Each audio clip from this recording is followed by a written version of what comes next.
Assalamualaikum warahmatullahi wabarakatuh. Selamat pagi.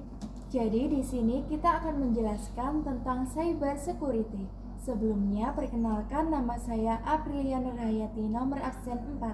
Saya Fadindina Yulita, nomor absen 14. Saya Munarisida Nadir, nomor absen 26. Saya Nadine Masyitariksa, nomor absen 30. Simak penjelasan kita ya. Baik, di sini kita akan membahas artikel yang berisikan tentang serangan cyber, yakni perubahan nama situs web DPR dari Dewan Perwakilan Rakyat diubah menjadi Dewan Pengkhianat Rakyat, yang videonya kala itu beredar di media sosial di tengah aksi penolakan pengesahan undang-undang atau UU Omnibus Law Cipta Kerja. Lalu, siapa sih yang mengalami serangan cyber itu? Tentu saja, serangan cyber tersebut dialami oleh DPR RI yang terjadi perubahan nama pada websitenya. Selanjutnya, kapan dan di mana sih cyber terjadi? Serangan cyber terjadi pada Kamis 8 Oktober pada pagi hari 2020 yang mengganggu server web DPR. Peretasan ini sebenarnya telah berlangsung sejak Senin 5 Oktober 2020 pada situs web tersebut. Situs web tersebut tidak menampilkan halaman muka seperti biasanya, dan hanya menampilkan latar belakang warna putih dengan pesan bahwa halaman tersebut sedang melayani kendala. Nah, pertanyaan selanjutnya, mengapa sih serangan cyber tersebut terjadi? Serangan ini terjadi sebagai bentuk protes terhadap pengesahan Undang-Undang Cipta Kerja atau lebih dikenal Omnibus Law oleh DPR pada 5 Oktober 2020 silam. Banyak kalangan masyarakat menolak UU tersebut karena dianggap merugikan, sehingga muncul berbagai aksi protes, demo, dan hal lainnya, termasuk peretasan situs web DPR. Untuk pertanyaan selanjutnya, apa sih penyebab utama serangan cyber tersebut? Penyebab utama serangan ini adalah ketidakpuasan dan kekecewaan publik terhadap keputusan DPR yang mengesahkan Undang-Undang Cipta Kerja.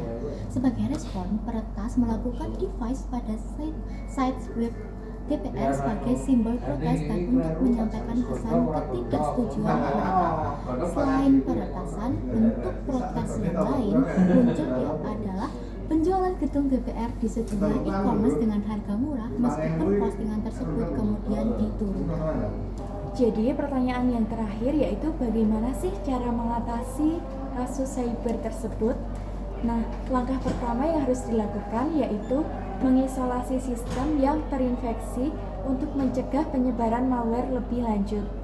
Kemudian, langkah yang kedua yaitu menganalisis mendalam, artinya melakukan analisis menyeluruh terhadap sistem untuk mengidentifikasi jenis malware, titik masuknya, dan kerusakan yang terjadi pada website tersebut. Kemudian yang ketiga yaitu melakukan pemulihan data. Nah, memulihkan data yang transkripsi atau hilang akibat serangan dengan menggunakan backup yang ada pada suatu alat khusus. Kemudian yang keempat, melakukan perbaikan sistem. Memperbaiki sistem yang rusak termasuk mengganti password, memperbarui software, dan menambah kerentanan yang ditemukan. Kemudian adanya peningkatan keamanan.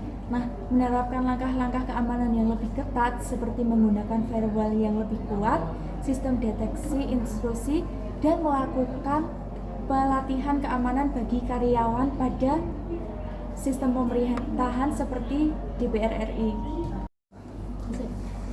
Berdasarkan artikel yang telah kita pilih, dapat diambil kesimpulan yaitu serangan cyber terhadap situs DPR RI menunjukkan bahwa bahkan lembaga pemerintahan pun tidak kebal dari ancaman dunia maya. Serangan ini mengungkapkan adanya kerentanan dalam sistem keamanan situs DPR RI yang berhasil dimanfaatkan oleh seorang hacker. Nah, dampak negatifnya apa sih? Dampak negatifnya ini tidak hanya merusak reputasi lembaga, tetapi juga dapat mengganggu layanan publik dan menimbulkan kekhawatiran akan keamanan data. Kejadian ini menggarisbawahi bahwa pentingnya keamanan cyber bagi semua organisasi, baik pemerintah maupun swasta. Nah, jadi serangan cyber ini adalah pengingat bagi kita semua untuk pentingnya menjaga keamanan dunia maya. Untuk mencegah kejadian serupa terulang, perlu diadakan investasi lebih besar dalam infrastruktur keamanan cyber, serta peningkatan kesadaran masyarakat akan ancaman cyber di kalangan masyarakat. Sekian penjelasan tentang cyber security dari kita. Nah, yang contoh kita ambil tadi adalah dari websitenya DPR RI yang dihacker. Kemudian, terima kasih atas perhatiannya. Semoga video ini bermanfaat bagi kita semua. Wassalamualaikum warahmatullahi wabarakatuh.